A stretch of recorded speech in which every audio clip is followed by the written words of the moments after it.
Bismillahirrahmanirrahim. Assalamualaikum warahmatullahi wabarakatuh. Waalaikumsalam warahmatullahi wabarakatuh. Acara sosialisasi budaya positif yang terdiri dari 5 posisi kontrol guru, teori motivasi, dan keyakinan kelas oleh Bapak Rahmat Munawir, Sarjana Pendidikan, CGP Angkatan 8 Kabupaten Dompu, segera dimulai. Marilah kita sama-sama membuka acara ini dengan sama-sama melafazkan basmalah. Bismillahirrahmanirrahim. Selanjutnya kita akan masuk ke acara kedua, yaitu menyanyikan lagu Indonesia Raya. Kepada Bapak dan Ibu guru dimohon berdiri.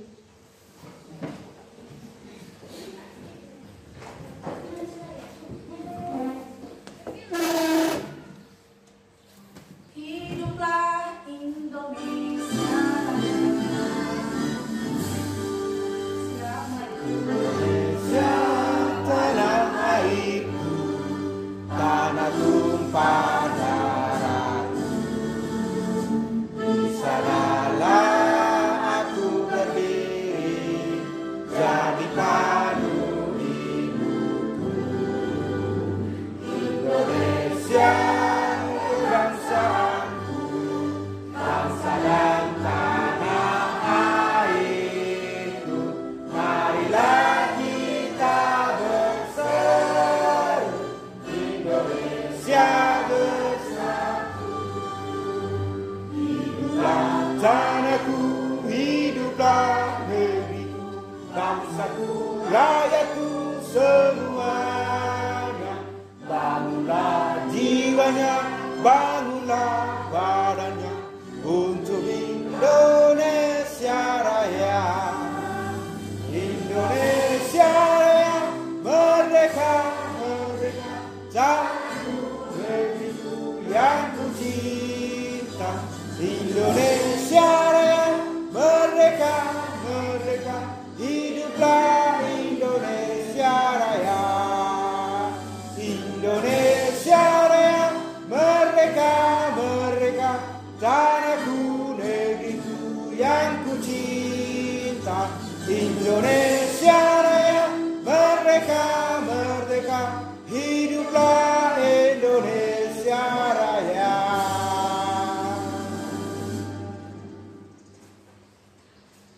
Terima kasih. Terima kasih Bapak dan Ibu guru, silakan duduk kembali. Selanjutnya sambutan Kepala SMAN 1 Kilo oleh Ibu Linda Hartati, Sarjana Pendidikan. Kepada Ibu Linda Hartati, Sarjana Pendidikan, waktu kami persilakan.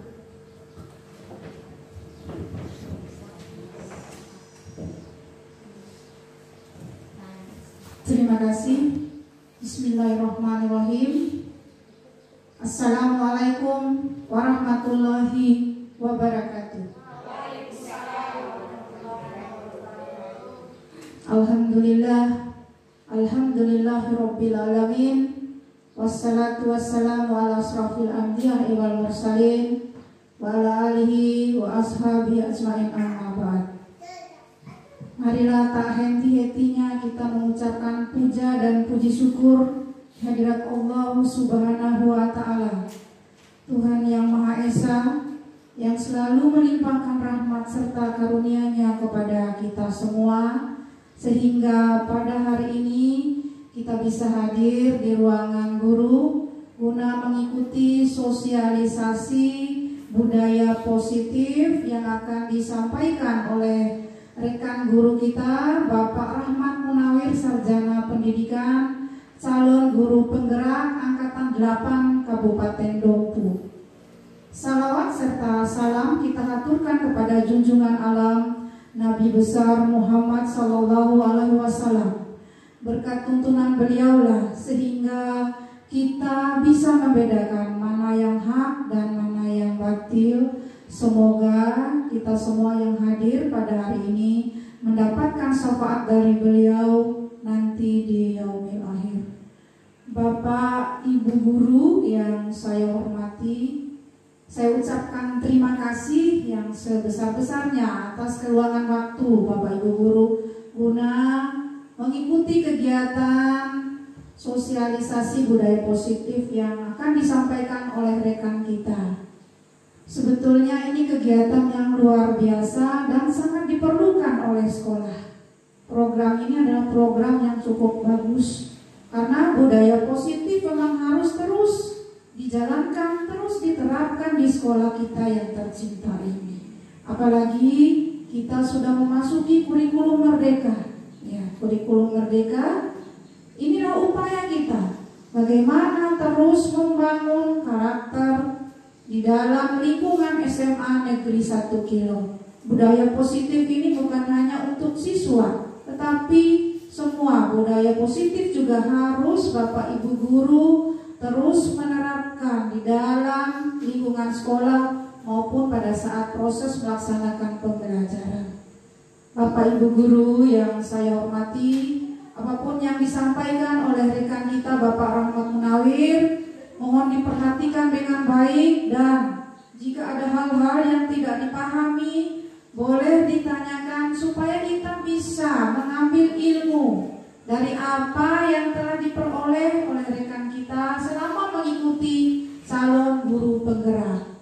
Bapak Ibu Guru yang saya hormati, apapun ilmu yang kita peroleh hari ini semoga bermanfaat untuk bisa kita aplikasikan atau kita terus terapkan di dalam proses pembelajaran di dalam sekolah kita yang tercinta. Kemudian saya ucapkan terima kasih juga kepada Bapak Rahmat Munawir atas usahanya mengikuti calon guru penggerak, dan semoga bisa melaksanakan tugasnya ini sampai selesai sehingga bisa memperoleh predikat guru penggerak dan bisa membagikan budaya-budaya positifnya untuk memajukan SMA Negeri 1 Kilo yang kita cintai dan kita banggakan bersama. Mungkin hanya itu yang bisa saya sampaikan, lebih dan kurang mohon maaf. Semoga kegiatan kita hari ini membawa manfaat yang luar biasa untuk sekolah kita yang tercinta. Wabillahi taufiq wal hidayah. Wassalamualaikum warahmatullahi wabarakatuh.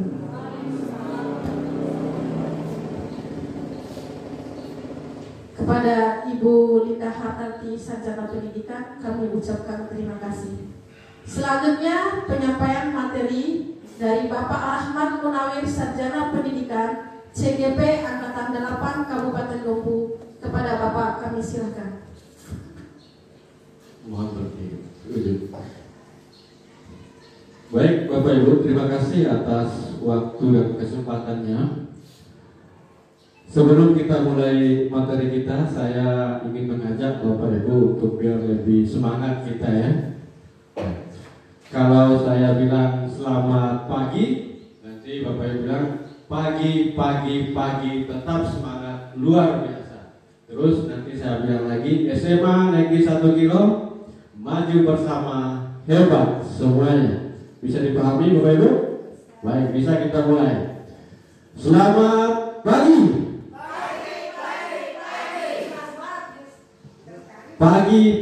Pagi, tetap semangat luar biasa. Ulangi, selamat pagi. Tetap semangat luar biasa. SMA 1 Kilo, maju bersama luar biasa. Oke, ulangi lagi.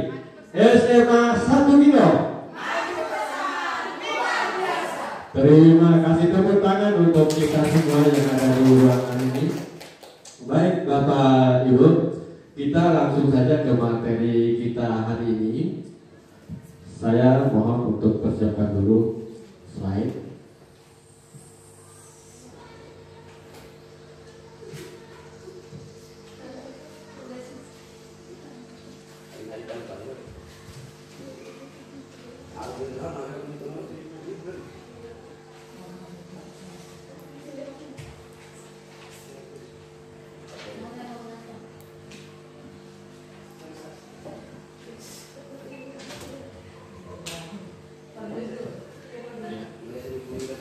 Baik Bapak Ibu,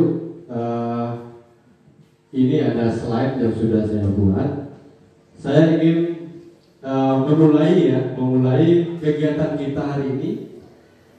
Yang pertama adalah pemberian hukuman dapat mendisiplinkan siswa. Bapak Ibu setuju apa tidak?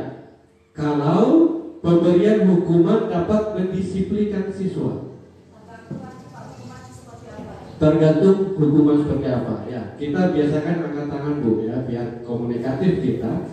Bapak Ibu yang lain ada yang setuju atau tidak? Saya hanya minta setuju atau tidak. Kalau kita memberi hukuman, apakah itu dapat mendisiplinkan siswa kita? Setuju? Setuju, baik, terima kasih.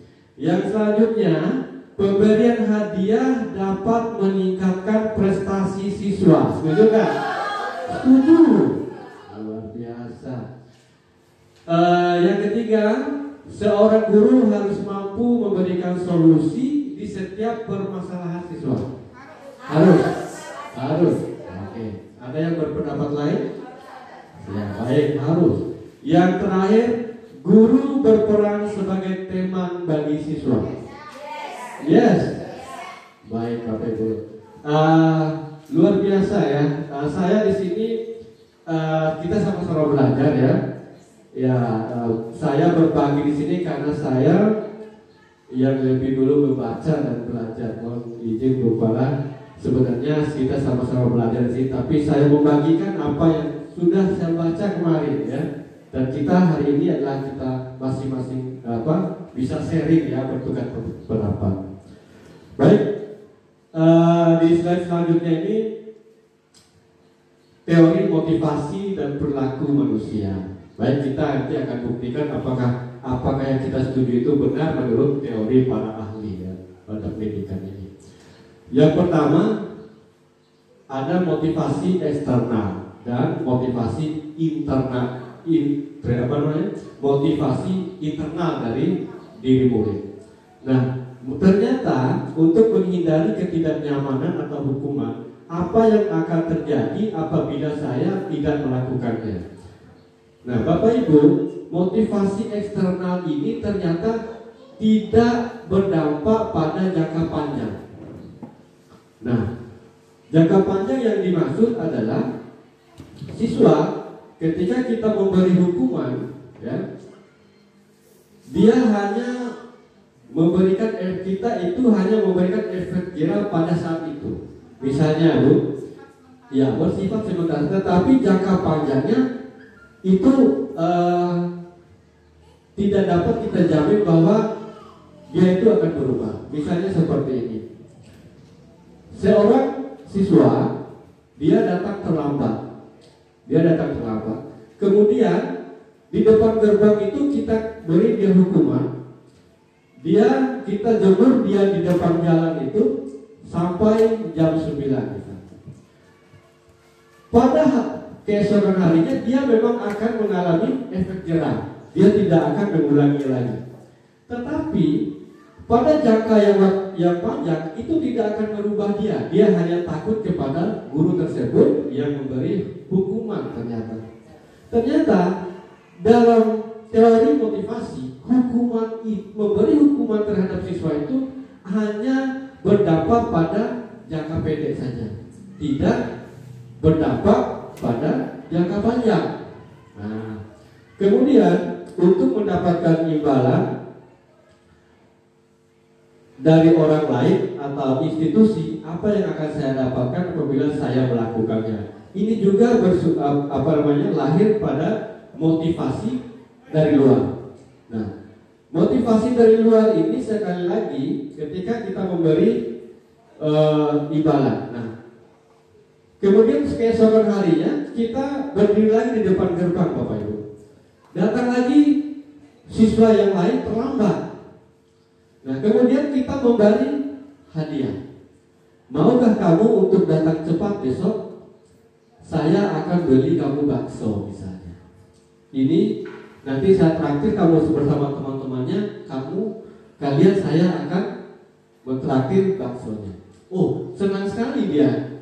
Dia senang sekali. Kemudian kita masuk lagi ke dalam kelas. Kemudian kita menjumpai anak yang malas mencatat atau malas mengerjakan tugas. Lalu kita menghibur dia, mengajak dia, dan kita memberikan dia hadiah. Kamu mau nggak mencatat sampai habis, nanti Bapak kasih hadiah buku. Dia senang sekali dan dia mencatat. Nah, apa yang terjadi Bapak Ibu? Ketika kita memberikan sebuah hadiah kepada peserta didik kita untuk memotivasinya, memotivasi untuk belajar.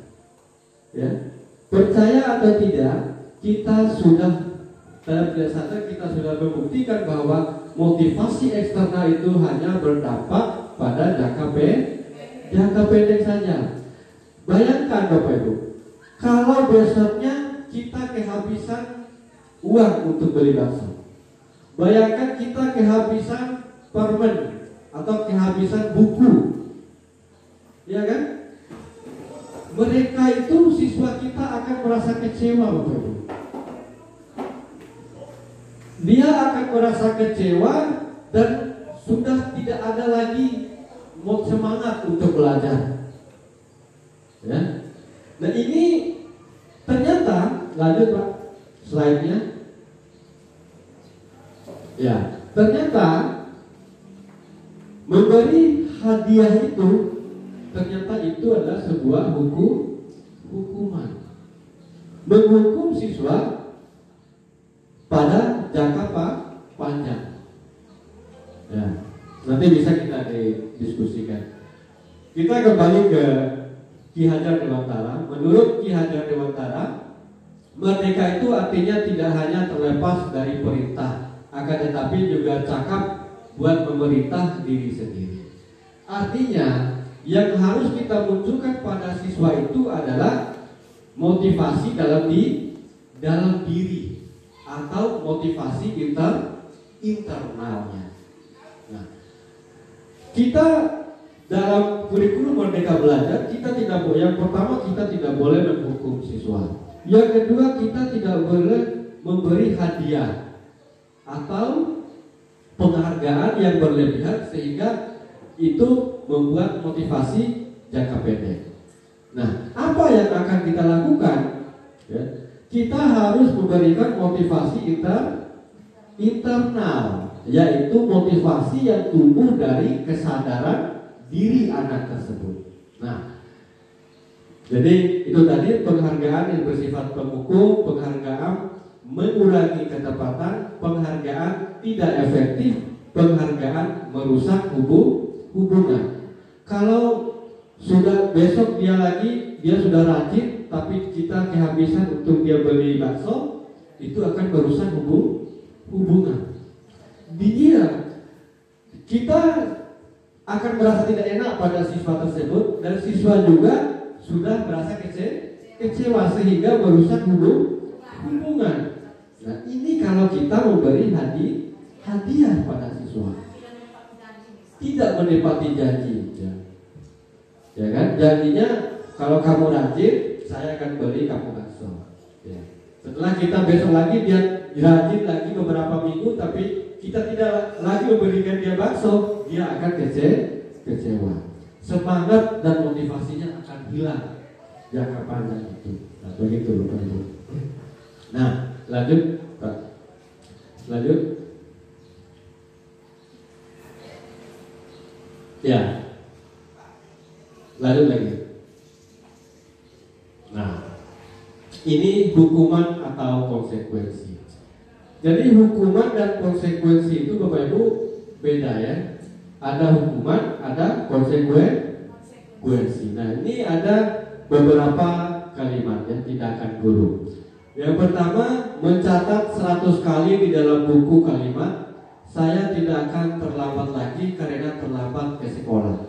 Nah, ketika kita menjumpai seorang anak yang terlambat, maka kita seorang guru mengambil tindakan, saya tidak akan terlambat lagi karena terlambat ke sekolah. Jadi guru itu menyuruh siswa untuk menulis di buku, mencatat di bukunya 100 kali, saya tidak akan terlambat lagi. Apakah itu hukuman atau konsekuensi Bapak Ibu?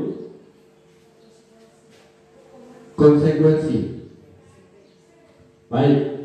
konsekuensi ya. Ada yang itu hukuman, Ibu Suci, hukuman apa konsekuensi? Hukuman, ya menarik. Kemudian lari mengelilingi lapangan basket 2 kali karena terlambat hadir di sekolah karena terlambat mengikuti jam PJOK. Hukuman apa konsekuensi? Hukuman. Baik.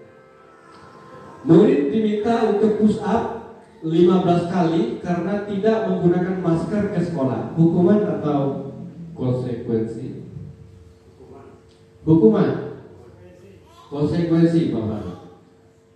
Kemudian menggantikan kertas tugas teman yang telah dicoret-coret. Hukuman apa konsekuensi? Konsekuensi. Baik, luar biasa. Membersihkan tumpahan air di meja tulis karena tersenggol pada saat belajar. Konsekuensinya. Baik.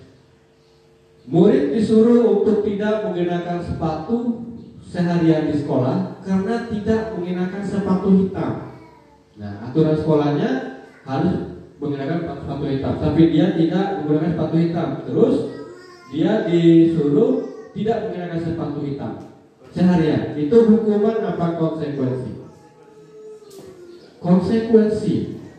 Baik. Ya. Lari mengelilingi lapangan basket 2 kali karena terlambat 10 menit untuk pelajaran PJOK atau penjaskes. Itu konsekuensi atau hukuman, Bapak? Hukuman. Baik. Lanjut. Ya, ini adalah jawabannya. Yang pertama itu mencatat 100 kali di halaman buku saya tidak akan terlambat. Ternyata itu adalah hukuman. Ya, guru menghukum dia untuk menulis atau mencatat 100 kali di dalam bukunya karena dia terlambat ke sekolah. Nah, itu hukuman ternyata. Kemudian lari mengelilingi lapangan basket 2 kali karena terlambat hadir di sekolah. Hukuman. Secara fisik dia guru itu menghukum dia. Ya. Kemudian menggantikan kertas tugas temannya yang telah dicoret-coret. Ya, konsekuensi. Ya. Disuruh menggantikan, Bapak Ibu, tapi dia tidak dihukum, tapi dia disuruh gantikan. Itu konsekuensinya. Ya, konsekuensi. Kemudian membersihkan tumpahan air di meja tulis karena tersenggol pada saat belajar. Konsekuensi. Dia sudah menumpahkan air dan kita guru menyuruh dia untuk membersihkan meja itu. Itu konsekuensi.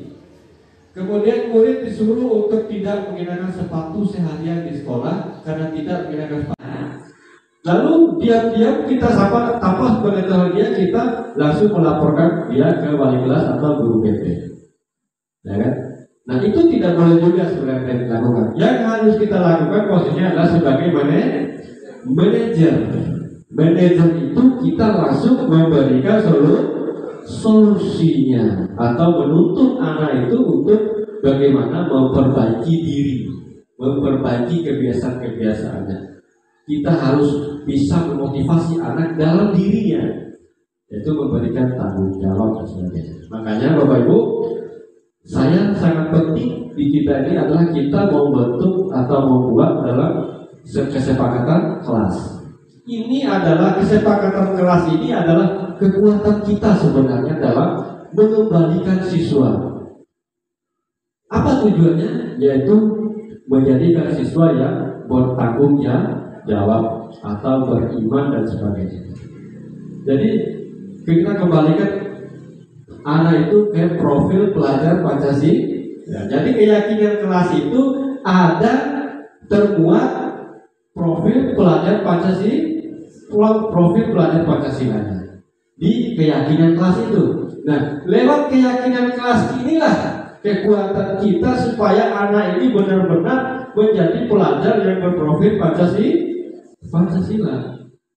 Paham Bapak Ibu? Oke, lanjut slide-nya. Terus sampai ke keyakinan kelas. Ya, keyakinan kelas merupakan kesepakatan kelas yang diyakini bersama oleh guru dan murid selama proses pembelajaran. Dengan adanya keyakinan kelas di setiap kelas diharapkan dapat mewujudkan tujuan pendidikan yang berorientasi kepada profil pelajar Pancasila. Ya. Ada pertanyaan seperti ini, Bu? Ya, saya ulangi. Keyakinan kelas merupakan kesepakatan kelas yang diyakini bersama oleh guru dan murid selama proses pembelajaran. Dengan adanya keyakinan kelas di setiap kelas diharapkan dapat mewujudkan tujuan pendidikan yang berorientasi kepada profil pelajar Pancasila. Lanjut.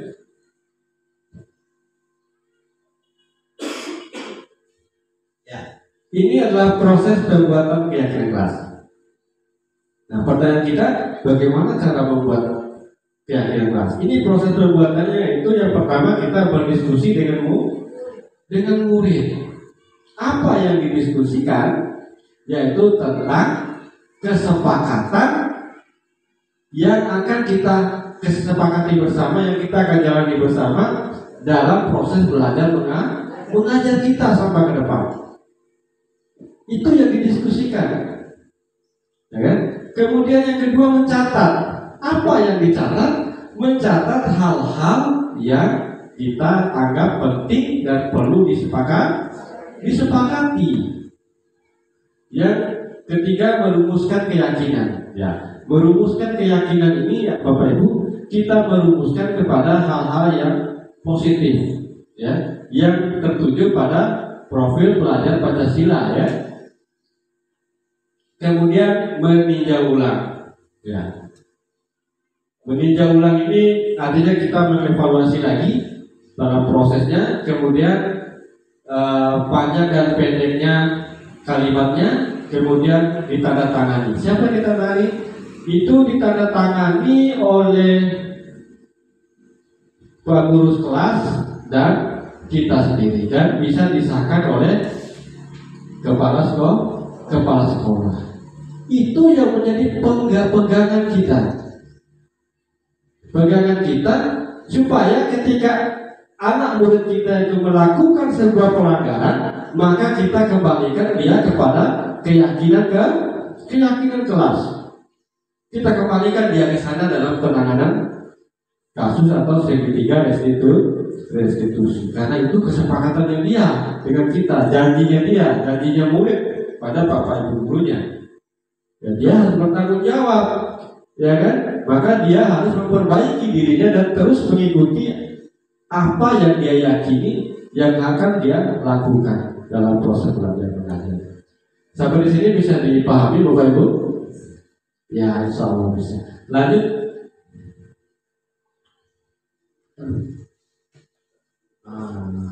Siswa dan guru mendiskusikan peraturan kelas yang dibuat awal tahun dan mengevaluasi pelaksananya. Lanjut. Setiap siswa mencatat peraturan kelas yang akan diterapkan di kelas. Lanjut. Merumuskan keyakinan siswa dan guru mengelompokkan peraturan kelas yang sejenis, mengubah peraturan dengan kalimat positif, merumuskan keyakinan dari pengelompokan peraturan kelas. Terus tinjau kembali keyakinan kelas yang sudah dibuat. Ya, panjang keyakinan kelas di tempat yang mudah dilihat supaya panjang, ya, maksudnya tadi, supaya setiap saat siswa dapat melihat dan melaksanakan keyakinan kelas. Bisa kita tempel di depan samping papannya, bisa juga kita tempel besar di belakang sana. Di belakangnya itu bisa ditempel, dipajang itu setiap hari kita ingatkan. Lanjut. Tanda tangannya, siswa menandatangani keyakinan kelas yang sudah disepakati atau cap 5 jari. Bisa semua ditandatangani, bisa juga diwakili pengurus kelasnya, ketua dan jajarannya, dan kita juga mengetahui kepala sekolah. Ya, kesepakatan kelas, ya. Yang pertama ini adalah contoh kesepakatan kelas. Tepat waktu masuk dan keluar kelas. Nah, ini saja yang kalau disepakati ini ketika dia datang terlambat, kita bisa kembalikan ke sini dia. Tepat waktu masuk dan keluar ke. Kemarin sudah saya awali, saya coba buat kesepakatan kelas di kelas 12 IPA 1. Mereka tulis semaunya mereka sepakati. Kemudian dalam catatan itu saya suruh baca satu-satu dan saya tuliskan di papan. Ya, saya sudah membuatkan itu kemarin itu. Kemudian apa itu? Tidak mengganggu barang dalam kelas. Artinya tidak mengganggu barang temannya. Misalnya buku, tas, buku dan segala macam. Berdoa sebelum dan sesudah belajar, menyimak penjelasan guru, bertanya jika tidak mengerti, empati terhadap sesama teman, tidak mengganggu barang dalam kelas, tidak boleh duduk tidak boleh duduk berjalan atau berlari di atas bangku. Kami siap menjalankan piket sesuai jadwal, siap membayar denda bila melanggar, menjaga kebersihan. Nah, dalam menjaga kebersihan ini aja kita sudah bisa mengembalikan siswa ketika membuang sampah sembarangan. Ya. Bapak Ibu, sampai di sini ada pertanyaan. Apakah Bapak Ibu setuju nggak bahwa kita tidak boleh memberikan hukuman atau memberikan hadiah pada siswa? Karena itu hanya bersifat motivasi eksternal, bukan motivasi internal dalam diri siswa tersebut. Dan itu negatif dalam jangka panjang, dan itu hanya berlaku pada jangka pendek atau saat itu saja. Nah, dengan keyakinan kelas, apakah Bapak Ibu setuju nggak ketika kita menyelesaikan masalah dalam kelas dan menyelesaikan siswa kita tidak boleh menghukum, kita tidak lagi beri hadiah, dan kita kembalikan dia ke keyakinan keyakinan kelas dengan posisi kita sebagai manajer, yaitu mencari solusi pada siswa tersebut, memberikan solusi dan bekerja sama dengan orang tua siapa saja yang dianggap kita bisa kerjasama untuk memecahkan masalah dia, kita lakukan kerjasama, kita lakukan kolaborasi atau bersinergi dengan pihak lain di luar sekolah untuk menyelesaikan masalah anak. Karena kita tidak lagi, sekali lagi saya tekankan, kita tidak lagi diarahkan untuk menghukum atau memberi hadiah. Yang kita lakukan adalah sebabnya Pak. Assalamualaikum warahmatullahi wabarakatuh. Di sini kita mengikuti calon guru penggeraknya menghadiri kegiatan guru penggerak. Sedikit penanya, ini masing-masing kita dikoreksi ya kalau salah, namanya kita belajar dok.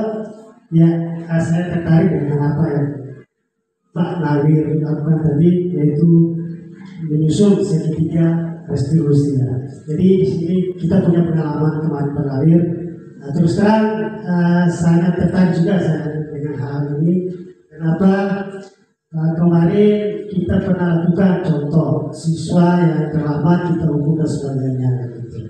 Terus yang berkaitan dengan memberi hadiah ini kepada siswa,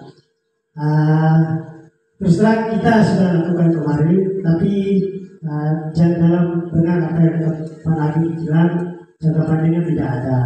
Tapi karena memang pengalaman itu yang saya sudah lakukan, terus kemarin saya berikan hanya pujian, maksudnya dalam hal begini, kalau memang dia punya kemampuan dalam hal bidang olahraga, kita hanya memberikan pujian saja.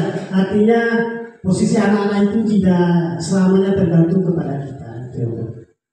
Terus yang kedua, terkait anak-anak yang bolos dan sebagainya, kita pernah lakukan. Sekali lagi sangat saya setuju sama Pak Nabi terkait dengan anak-anak yang terlambat. Biasanya kita posisi ketika anak-anak malas dan sebagainya nakal dalam hal kelas, kita selalu menghukumnya. Tapi sekarang kan sudah kita bisa mengidentifikasi bahwa siswa itu telah melakukan malas dan sebagainya. Ya barangkali itu masukan dari saya, mungkin sekalian nanti kita ada lanjutan. Ya, terima kasih. Ada yang lain, Bapak Ibu? Tadi luar biasa Pak Faruk menanggapi. Ada yang lain? Baik, sambil menunggu yang lain, saya tanggapi dulu Pak Faruk. Luar biasa ya. Ternyata Pak Faruk ini pernah memberikan sebuah penghargaan, yaitu bentuknya pujian. Pujian ini sudah jelas kita memberikan sebuah penghargaan. Penghargaan itu hadiah atau bukan Bapak Ibu?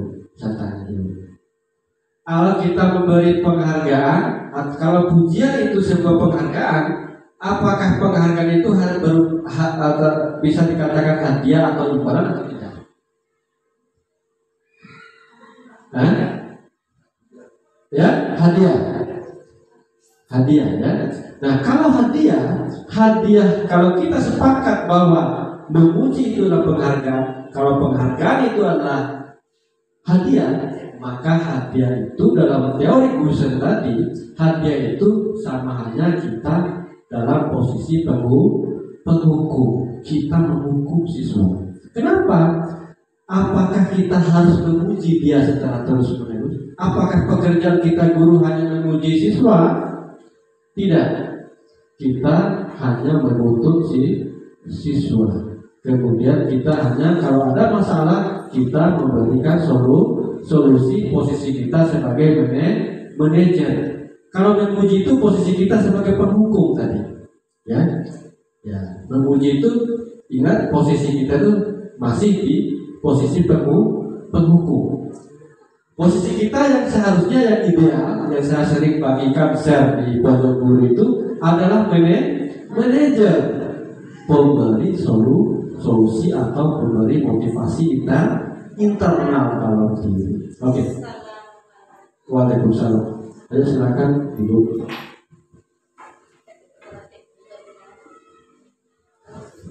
Ya, assalamualaikum warahmatullahi wabarakatuh.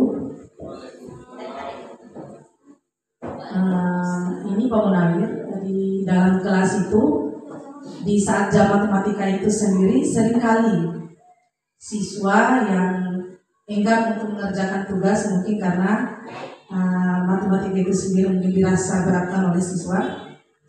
Tetapi saya selalu memberikan hal-hal seperti ini Pak Munawir. Apa sih kewajiban kalian terhadap orang tua kalian?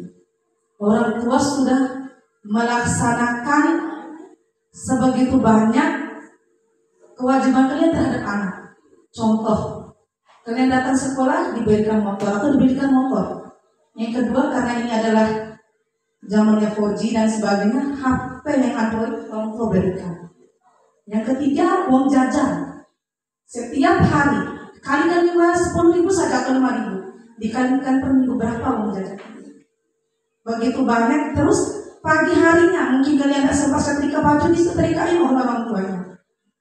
Dan setelah itu lagi memulai makan sebelum kalian datang sama orang tua memberikan sarapan pagi. Lalu kalian coba bertanya dalam diri kalian, apa sih yang pernah kalian lakukan untuk orang tua kalian? Kewajiban kalian sebagai anak. Mari anak-anakku, sempatkan waktu kalian belajar, tidak usah terlalu banyak anak-anakku.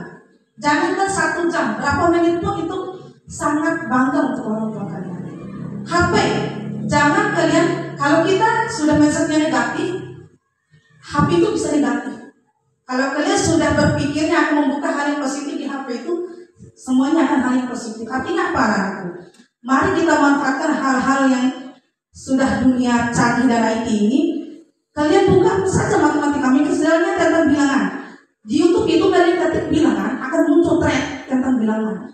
Kalian buka Google Chrome, kalian lihat apa materi matematika besok misalnya mengenai bilangan. Ada semua itu anak-anakku. Tergantung dari dalam diri kalian sendiri. Saya sering seperti itu pemerhati, tapi alhamdulillah setelah masuk besok saya memperhatikan hari ini tidak. Ternyata seperti itu. Tetapi saya sebagai guru matematika harus jadi lagi pemerhati dalam hal misalnya mereka memberikan sebuah PR atau tugas. Ini hasil jerih payahnya saja. Jerih payah siswa atau hasil karya siswa sendiri atau hanya contekan dari teman-teman yang lain. Tetapi saya panggil satu-satu pemerhati, panggil satu-satu. langsung kelihatan mana yang betul-betul pengerjaannya sendiri, mana yang harus contekan dari teman atau dari kelas sebelah misalnya. Oh, nggak boleh seperti ini, harus belajar. Kasih orang tua, misalnya hal-hal seperti yang saya bangun kemarin. Terima kasih. Baik, luar biasa. Bapak Ibu, saya ingin minta pendapat lagi. Posisi Ibu Putri tadi itu di posisi mana? Apakah pemukul, pembuat merasa bersalah, sebagai teman, pemantau, atau manajer? Manajer. Ya? Manajer.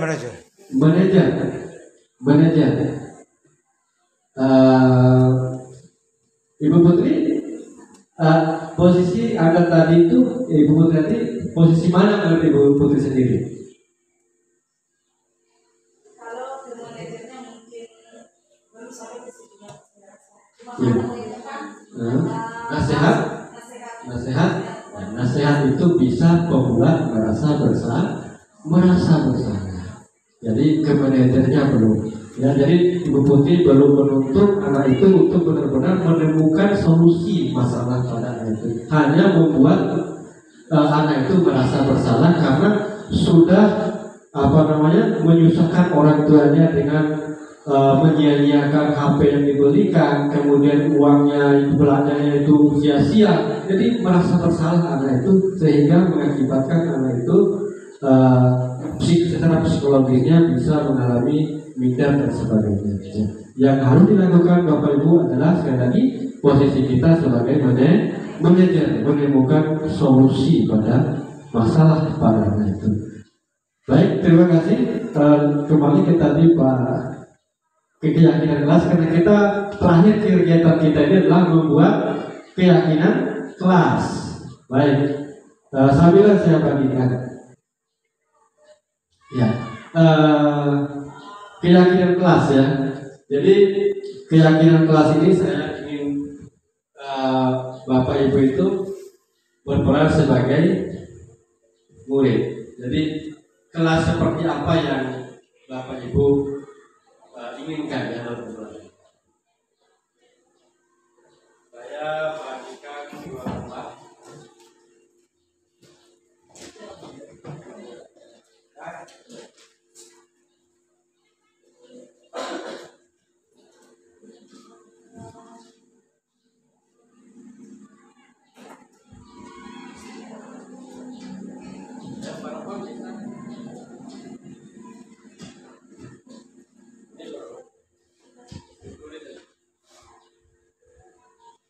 Ya, silakan Bapak Ibu menulis keyakinan kelas apa yang Bapak Ibu inginkan ketika Bapak Ibu itu adalah sebagai murid, supaya kita tahu gambarannya.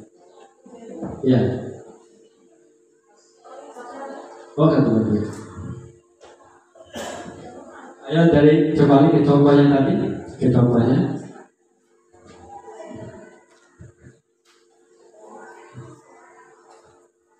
Ya, contoh keyakinan kelas tadi, slide itu. Terus.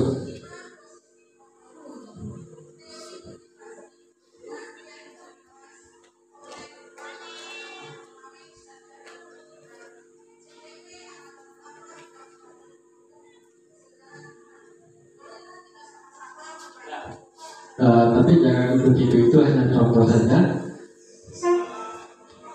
Jadi keyakinan kelas yang Bapak Ibu tulis itu adalah bagaimana siswa itu tidak melanggar apa yang disepakati. Misalnya keyakinan kelas apa yang kamu, misalnya Adi,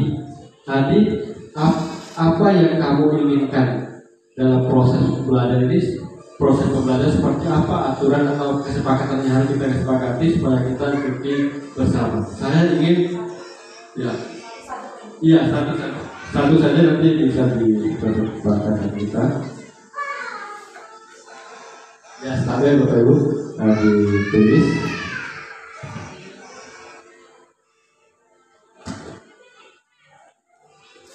Ya, kalau sudah langsung ditempel di kertas manila yang sudah saya sediakan.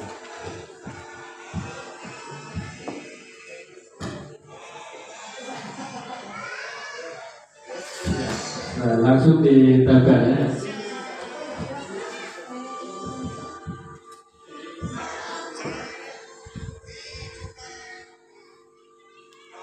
Ya.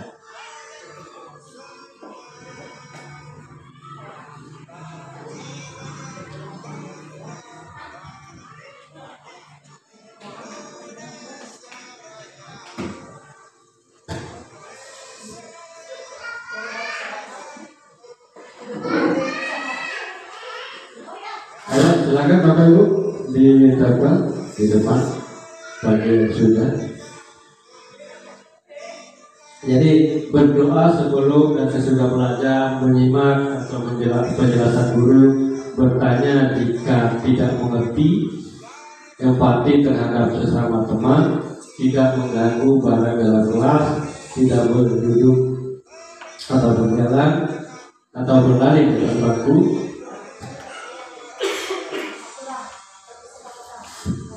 Ya, jadi kesepakatan itu, ya Bapak Ibu itu adalah siswanya. Bapak Ibu itu adalah siswanya. Jadi kita sedang membuat keyakinan atau kesepakatan kelas.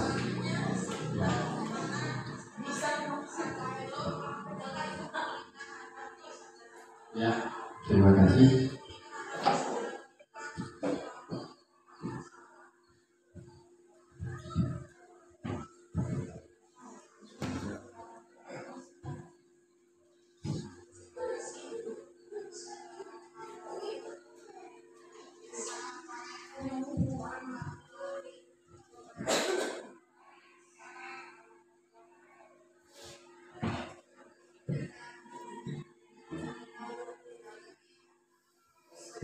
Iya.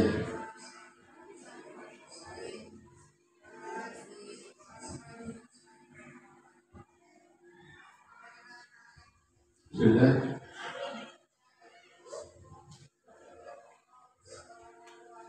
Nanti satu orang mohon dibantu saya untuk bacakan apa yang sudah disepakati.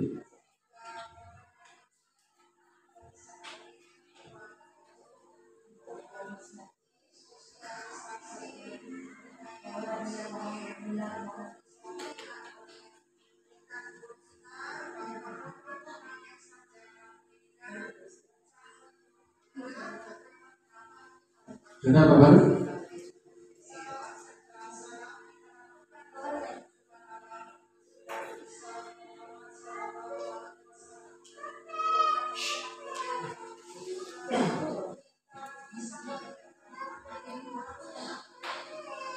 Ya, Ibu Suci sudah. Ya, ini kegiatan terakhir kita supaya kita selesai.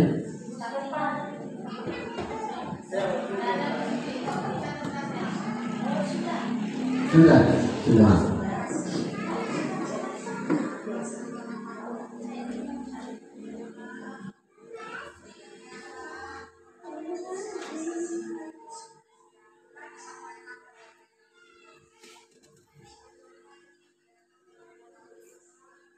Ya. Ada lagi? Oh ya, Ibu Dianto. Ya, tolong Pak Firman ya, Pak Firman bacain di depan. Pak Firman bisa bacain ya, sudah ditebak sama Bapak Ibu dulu.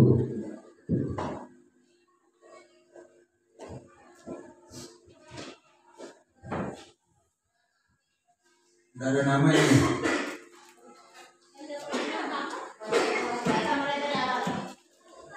Langsung saja Pak. Yang pertama, tidak boleh tidak dalam kelas, tidak boleh tidur dalam kelas. Yang kedua, tidak boleh makan di dalam kelas. Terus, saling peduli, menghargai dan membantu sama lain. Saya mengharapkan belajar yang disiplin dan aktif dalam kelas. Belajar yang menyenangkan. Saya ingin belajar sesuai mata pelajaran. Saya akan mematuhi perintah guru, mengerjakan tugas tepat waktu.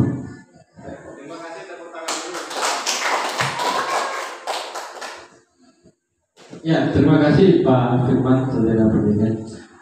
Luar biasa kesepakatan yang sudah kita bangun. Ini Bapak Ibu bisa membuat mulai dari sekarang atau mulai dari besok, Bapak Ibu sudah bisa membuat kesepakatan kelas di kelasnya masing-masing. Ya, kesepakatan kelasnya ini seperti ini. Disuruh tulis, kemudian nanti tadi ada tahap-tahapnya. Besok kalau ada kesulitan bisa saya bantu besok. Ya, ada yang kesulitan saya siap membantu ya. Jadi Bapak Ibu, ini penting. Kenapa kita membuat kesepakatan kelas bahwa ketika anak-anak itu punya masalah, maka kita bisa menyelesaikan masalah itu untuk mengembalikan mereka pada keyakinan kelas yang sudah kita sepakati. Maka keyakinan kelas ini adalah sebuah kesepakatan oleh siswa dan guru untuk dijalankan bersama untuk mewujudkan profil atau pelajar yang profil pelajar Pancasila. Jadi wujud profil pelajar Pancasilanya ada pada kesepakatan kelas ini. Kita kembalikan ke sana, yaitu di sana itu ada siswa, kita menuntut siswa untuk selalu bertanggung jawab, ya. Kemudian beriman dan sebagainya, mandiri. Banyak profil-profil pelajar Pancasila yang dibangun dalam keyakinan kelas ini. Ini penting Bapak Ibu ya.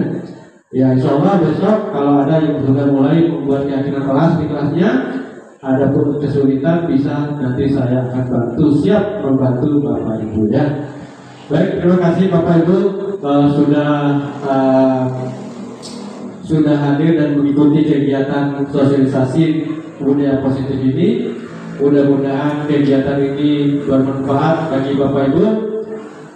Untuk lebih semangatnya lagi, saya dari ini sudah siang, saya minta semangatnya dulu. Kalau saya bilang selamat siang, tetap semangat luar biasa.